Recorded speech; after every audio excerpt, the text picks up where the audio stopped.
Hello dear students, welcome back in your best channel MS Coaching Institute. Friends, आज मैं आपको carbon and its compound lesson में top 5 question लेकर के आया हुआ हूं, जो मेरा पार्ट नंबर 2 है।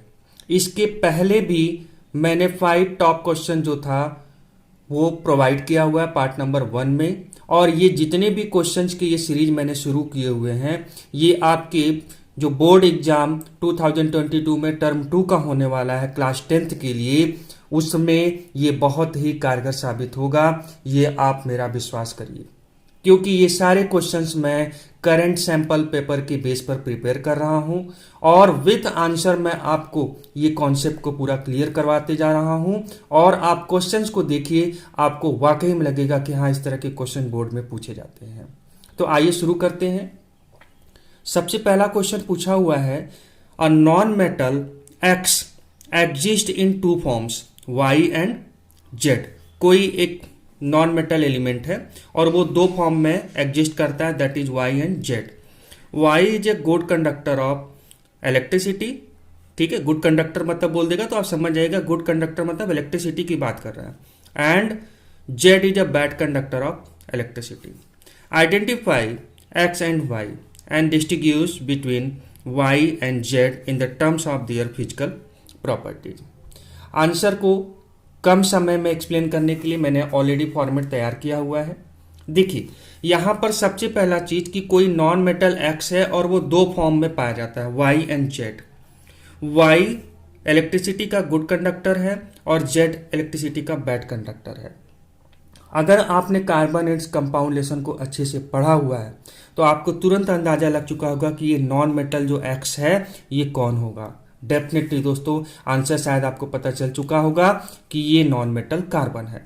ठीक है, और कार्बन के एलोट्रॉप्स आपने पढ़ा हुआ है। उनमें से आपने पढ़ा हुआ है कि कार्बन हमारा नॉन मेटल है और उन्हीं से हमारा एक एलोट्रॉप बना है, जिसमें हमारा ग्रेफाइट का एग्जाम्पल आता है और डायमंड आता है।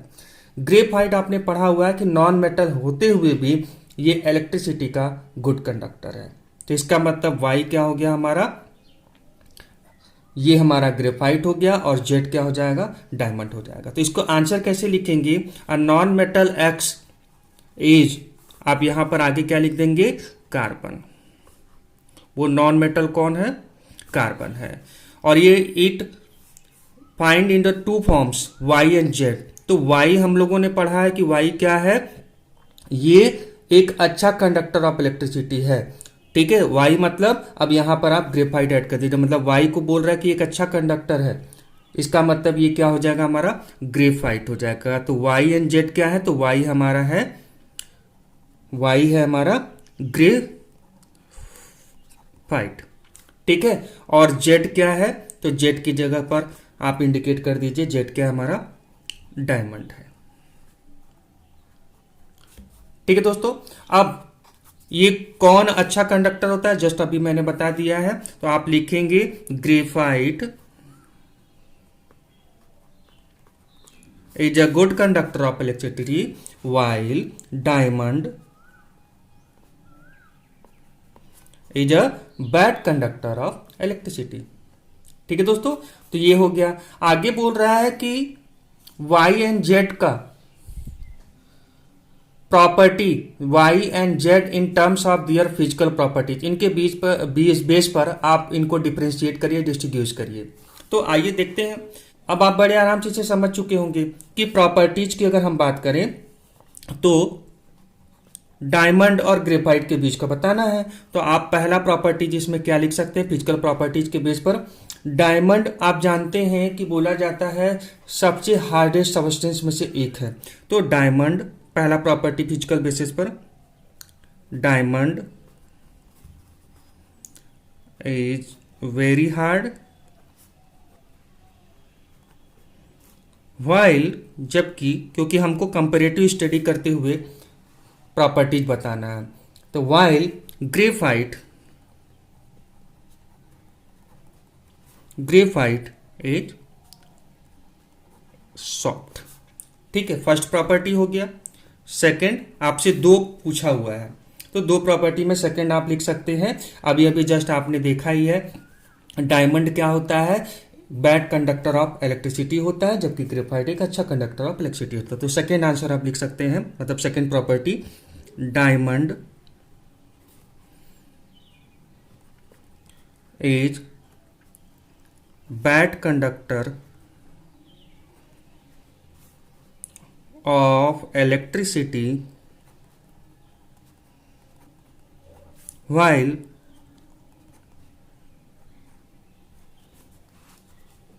graphite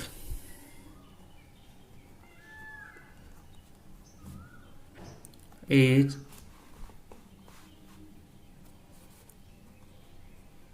bad conductor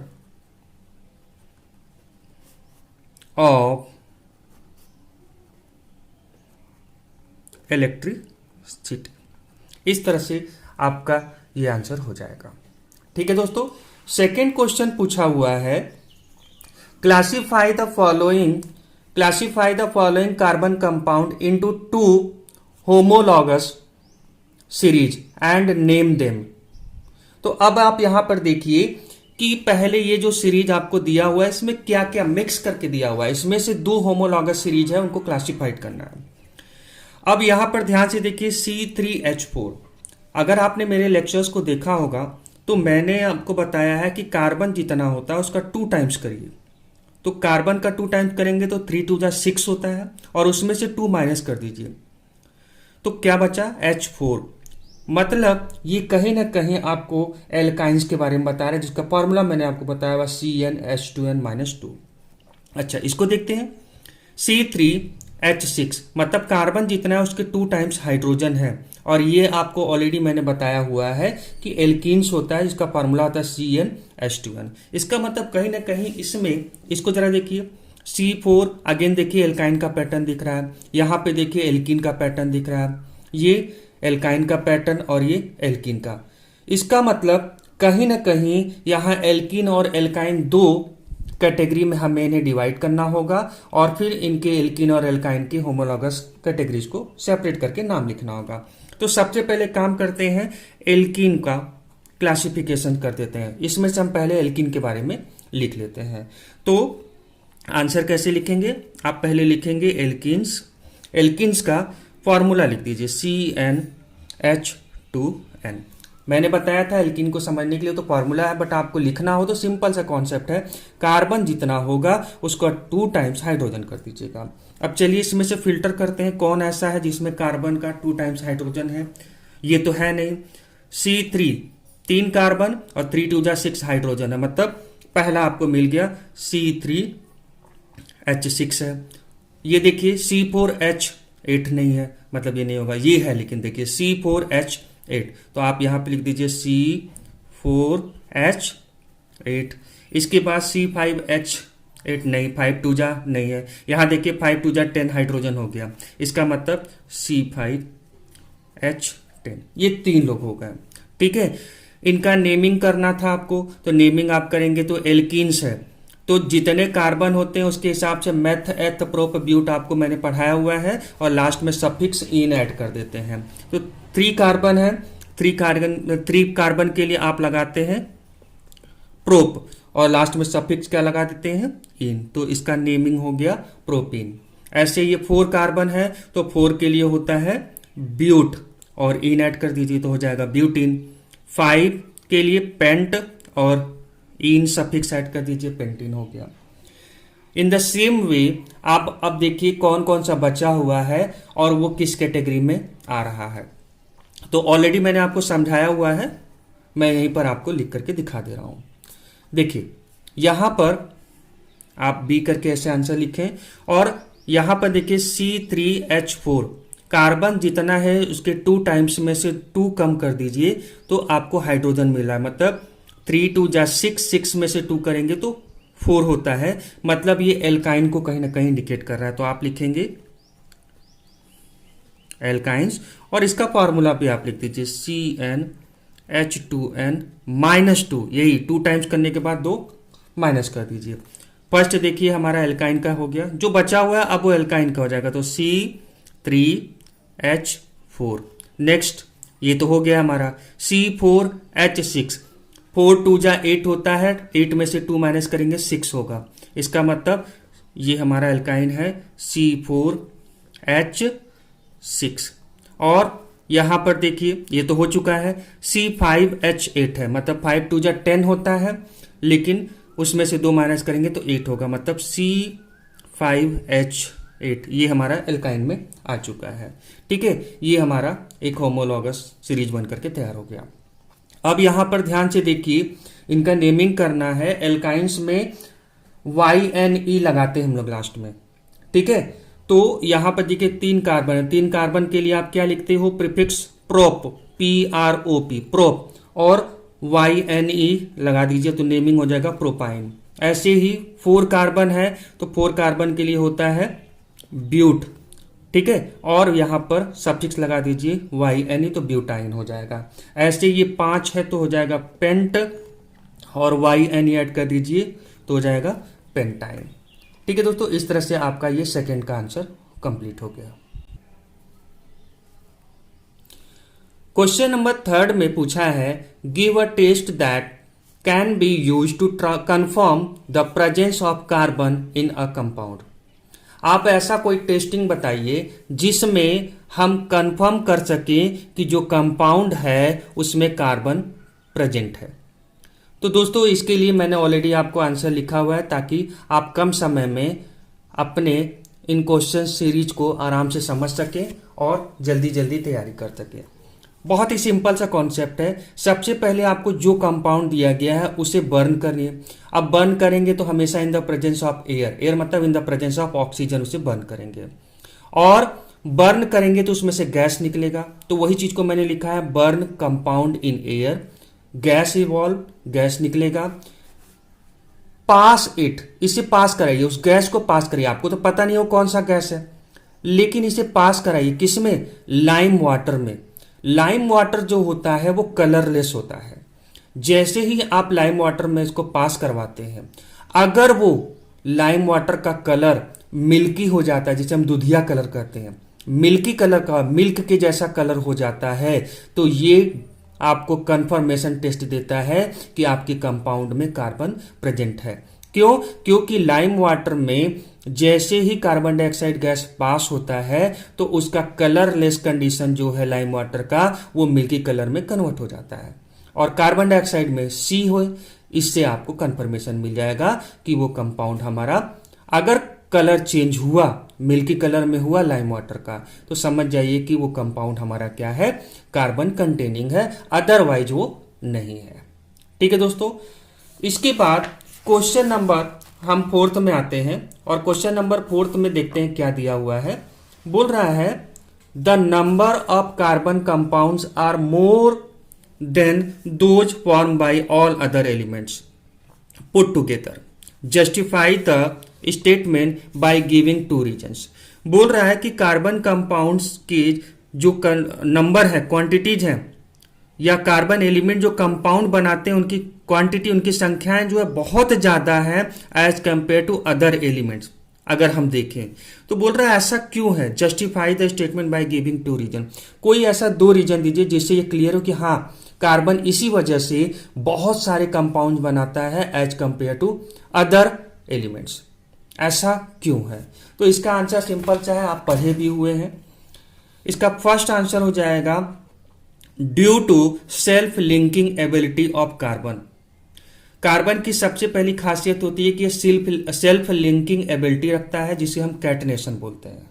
ठीक है दोस्तों, इसकी वजह से ये क्या होता है, बहुत ज्यादा बॉन्डिंग करके एक दूसरे से जुड़ जुड़ करके बहुत बड़े कंपाउंड और बहुत सारे कंपाउंड बना सकता है।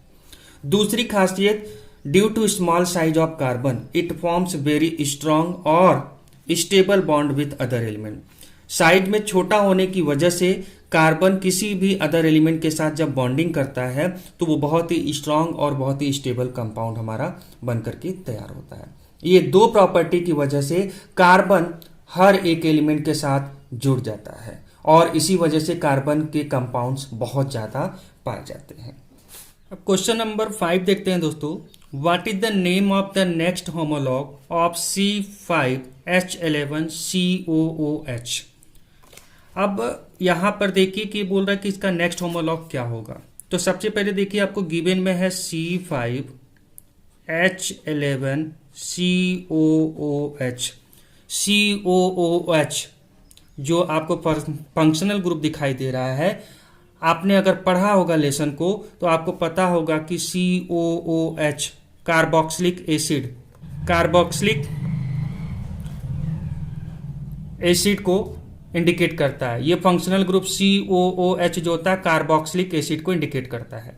ठीक है दोस्तों, और इसका नेमिंग करते समय आप ध्यान दीजिएगा कि इसके कार्बन को भी हम काउंट करते हैं। और आईपीएससी नेम लिखते समय हम एल्केन ALKANE और उसमें हम लास्ट में सफिक्स जोड़ते हैं ओइक एसिड। इस तरह से इसका नेमिंग होता है। बट आपको ध्यान देना है कि इसमें COOH जो फंक्शनल ग्रुप है हमारा कार्बोक्सिलिक एसिड का, इसमें C को भी हम काउंट करते हैं। अब इस हिसाब से आप देखिए कार्बन यहाँ पर 5 है और एक कार्बन यहाँ पर है, तो टोटल इसके नेमिंग करते समय आपको 6 कार्बन काउंट करना है।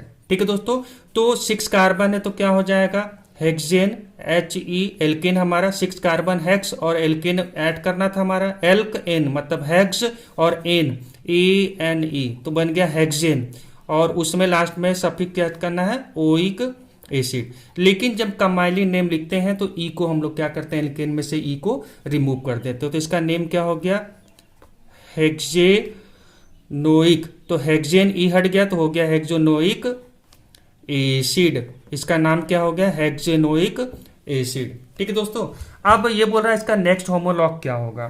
तो सबसे पहला चीज आप देखिए होमोलॉग में होता क्या, नेक्स्ट जो होमोलॉग होता है वो पहले वाले से CH2 का डिफरेंस रखता है। मतलब एक कार्बन ज्यादा कर दीजिए और हाइड्रोजन 2 बढ़ा दीजिए, तो उसके हिसाब से नेक्स्ट होमोलॉग अगर हम इसका लिखना चाहें तो आप देखिए कार्बन 5 है तो यहां पर कार्बन कितना हो जाएगा 6 हो जाएगा, मतलब C6। हाइड्रोजन 11 है, 2 बढ़ा देंगे तो कितना हो जाएगा 13 और COOH हमारा आखिरी में फंक्शनल ग्रुप ऐड हो जाएगा। इस तरह से आपका ये नेक्स्ट होमोलॉग बन करके तैयार हो गया। अगर हम इसके नेम की बात करें तो सेम वही पैटर्न में हमको चलना है। एल्केनोइक एसिड हमको करना है। कितना कार्बन है तो 6 कार्बन यहाँ पर है और एक यहाँ पर है, तो कितना हो जाएगा 7 कार्बन। 7 कार्बन के लिए हम क्या लिखते हैं हेप्ट, और फिर एल्केन हमारा होता है ANE हेप्टेन और लास्ट में क्या लगाते हैं ओइक एसिड, तो इसको क्या लिखेंगे हेप्टेनोइक एसिड, लेकिन ई को हमें क्या करना लास्ट में हटा देना, तो हो जाएगा HEPTAN। अब ई को हटा दीजिए और ओइक एसिड यहां पर ऐड कर दीजिए। ठीक है, तो बना हेप्टेनोइक एसिड। इस तरह से नेक्स्ट होमोलॉग जो इसका होगा वो होगा हेप्टेनोइक एसिड। आई होप कि आपको ये सब चीज समझ में आ चुका होगा, और अगर आपको लग रहा है कि कहीं ना कहीं ये जो सीरीज मैंने चालू किया हुआ है ये आपके लिए बहुत ही कारगर साबित होगा, आपको ऐसा लग रहा है और नहीं भी लग रहा है तो मेरे विश्वास पर आप इस काम को करिए। आप मेरे वीडियोस को कंटिन्यू देखिए, इनके नोट्स बनाते जाइए या डायरेक्ट हमारे वीडियोस को देख करके आप लर्न करिए और डेफिनेटली आपको ये काम करने वाला है। तो अगर आपको वीडियो पसंद आया तो आप हमारे वीडियोस को लाइक करें, ज़्यादा से ज़्यादा दोस्तों तक पहुंचाने की कोशिश करें। जो भी हमारे दोस्त क्लास 10th में हैं उन तक ये वीडियोस पहुंचाएं ताकि उन्हें भी इसका फ़ायदा मिल सके। और हाँ दोस्तों, अगर आपने MS कोचिंग इंस्टीट्यूट के चैनल को सब्सक्राइब नहीं किया है तो आप हमारे चैनल को जल्द से जल्द सब्सक्राइब कर लें। Thank you so much for watching this video and have a nice day.